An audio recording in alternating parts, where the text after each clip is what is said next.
La souffrance psychique des bébés reste une grande méconnue du monde professionnel et des parents. Un petit peu à l'image de la souffrance physique qui fait que jusque dans les années 70-80, un certain nombre de bébés avaient des opérations sans anesthésie parce qu'on considérait que leur cerveau n'était pas mature et qu'ils ne pouvaient pas souffrir.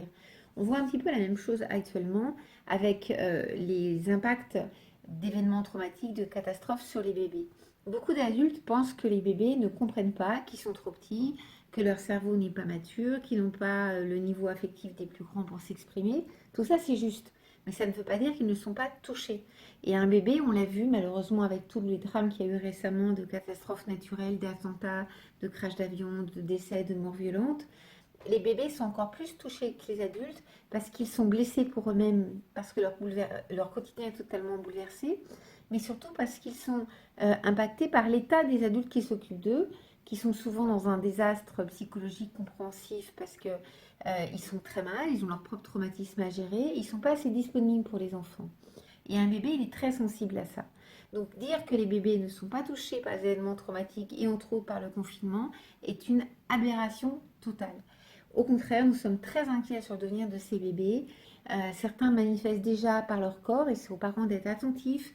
Des bébés qui mangent plus, qui mangent trop, qui dorment plus, qui dorment trop, qui ont des problèmes gastriques, qui se mettent en retrait, qui perdent des acquisitions, qui deviennent extrêmement anxieux. Ce sont des signes d'alerte pour les adultes parce que l'enfant va s'exprimer par les mots, MAUX, par le corps. Et du côté des adultes, il faut être extrêmement patient parce que c'est compliqué, un bébé qui souffre.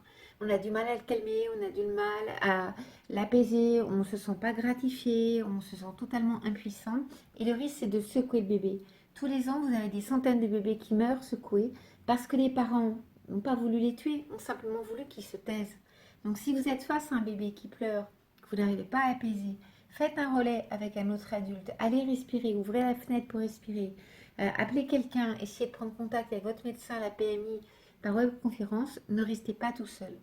Donc pour conclure, un bébé, c'est pas un être totalement décérébré, c'est pas un gastéropode, c'est un enfant qui est un véritable miroir de l'adulte, qui est extrêmement sensible à nos réactions et qui doit être encore plus qu'un enfant d'un autre âge protégé de notre propre angoisse. Et pour les parents, si on a déjà compris ça, on évitera que le confinement ne vienne s'ajouter à d'autres drames et n'hypothèque durablement la vie de nos tout petits qui sont l'avenir de notre pays.